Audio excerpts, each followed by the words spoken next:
এখানে দেখো ও কেন্দ্রীয় বৃত্তের ভিতরে পি যে কোনো একটা বিন্দু, তাহলে এটা হচ্ছে ও কেন্দ্রীয় বৃত্ত, তার ভেতরে পি একটা বিন্দু, এই একটা বিন্দু পি, ঠিক আছে।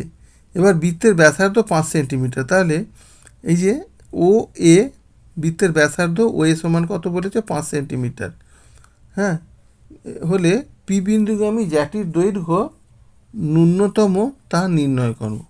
এই যে পি বিন্দুগামী জ্যা একটা এ বি, আর এই ও এ যুক্ত করলে সেটা হচ্ছে ব্যাসার্ধ পেয়ে গেলাম। তাহলে এই যে ওপি এ বির উপর যেহেতু মানে লম্বভাবে দাঁড়ালেই তবেই সেটা কিন্তু মানে জ্যাটি ন্যূনতম হবে, তাই আমরা কি বলতে পারি ওপি লম্ব এ বি।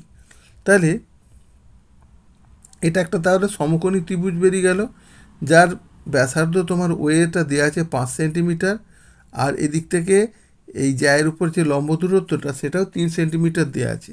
তাহলে আমরা কি করি, এই সমকোণী ত্রিভুজের অতিভুজ স্কোয়ার সমান ভূমি স্কোয়ার প্লাস লম্ব স্কোয়ার, তাহলে ভূমি স্কোয়ার সমান হচ্ছে অতিভুজ স্কোয়ার মাইনাস লম্ব স্কোয়ার।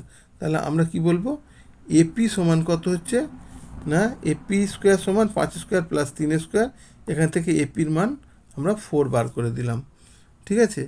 এরপর ও বিন্দু কেন্দ্র থেকে এই জ্যায়ের উপর যেহেতু লম্ব এবং সে কী করে জ্যাটাকে সমান দুটো ভাগে ভাগ করে, তাই জন্য আমরা বলতে পারি এপি সমান বিপি, তার মানে বিপির জায়গায় এপি বস করাতে পারি। সেই জন্য আমরা কি বলবো যে এবি সমান কত হচ্ছে, তাহলে এপি প্লাস বিপি, অথবা এটা যেহেতু সমান তাহলে 2 এবি, এই 2 এপি, এটা হচ্ছে এপির মান আমরা 8 বোস করে দিলাম, হলো 8 বলছি, এটা 4 বোস করে দিলাম দিয়ে হলো 8 সেন্টিমিটার, এটা হচ্ছে সঠিক অ্যান্সার।